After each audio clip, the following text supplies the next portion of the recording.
Le Palais de Tokyo accueille durant l'été l'exposition Le Rêve des Formes, à l'occasion du 20e anniversaire du Frénois, l'école d'art de Tourcoing dont la réputation n'est plus à faire dans le domaine du multimédia et de l'audiovisuel.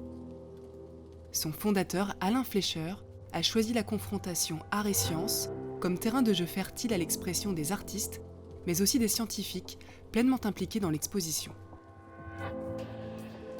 Avec leur tirage argentique d'un caryotype de 23 chromosomes sur caisson lumineux, Annick Lehn et Julien Modiconacci, chercheurs au CNRS, ont pu expérimenter le travail en tandem avec l'école d'art. Nous étions deux scientifiques pour réaliser ces images et j'ai interagi vraiment très étroitement avec toute l'équipe technique du Frénois pour la réalisation, qui est évidemment une réalisation totalement inhabituelle et pour un scientifique et que j'aurais été incapable de faire seul. Très immersive, mais d'un niveau de lecture plus complexe, la pièce de David Chavalerias, Jonathan Pep et Thibaut Rostagna mêle sciences humaines, réseaux sociaux et modélisation. Le tout dans un univers étrange et inquiétant, totalement inspiré du jeu vidéo. Dans cette grotte, David Chavalerias nous invite à observer des sortes de stalactites, qu'il appelle des stalagmèmes, dont les transformations représentent l'évolution du débat sur le changement climatique. Chaque sujet va correspondre à une branche. Voilà, il y en a une qui est en train de pousser là.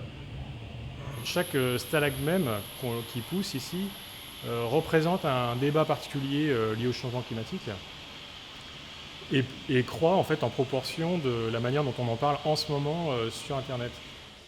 Dans sa vie de scientifique, David analyse l'évolution culturelle et conçoit des outils de représentation visuelle.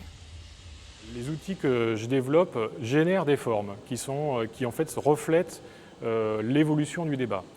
Et donc on a des espèces d'arbres que moi j'utilise pour explorer les contenus des débats. Et là l'idée c'était de reprendre ces arbres et ces formes-là et de les donner donc, à des artistes plasticiens pour un petit peu les sublimer et les mettre dans un espace un peu poétique et étrange, de manière en fait à créer un petit peu de distance par rapport à leur contenu. La notion de forme, convoquée de façon mathématique, numérique ou plus concrète lorsqu'elle fait référence au vivant, est donc la grande thématique de cette exposition. C'est en réaction à une tendance que j'ai trouvée excessive dans l'art d'aujourd'hui, des artistes qui veulent raconter à tout prix des histoires, donc sur le modèle du cinéma et de sa narrativité, et cela au détriment de la question de la forme. La question de la forme, elle n'est pas seulement propre aux artistes, elle est au cœur des démarches scientifiques.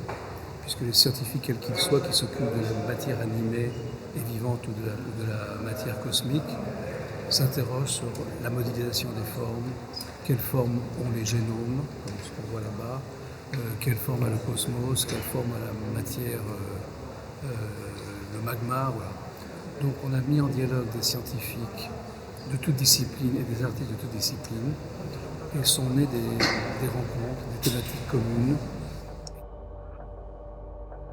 Le Rêve des Formes réunit au Palais de Tokyo près de 20 artistes et une dizaine de scientifiques et invite le visiteur à déambuler entre la plasticité du vivant et ses métamorphoses jusqu'à un monde post-humain peuplé de formes mutantes.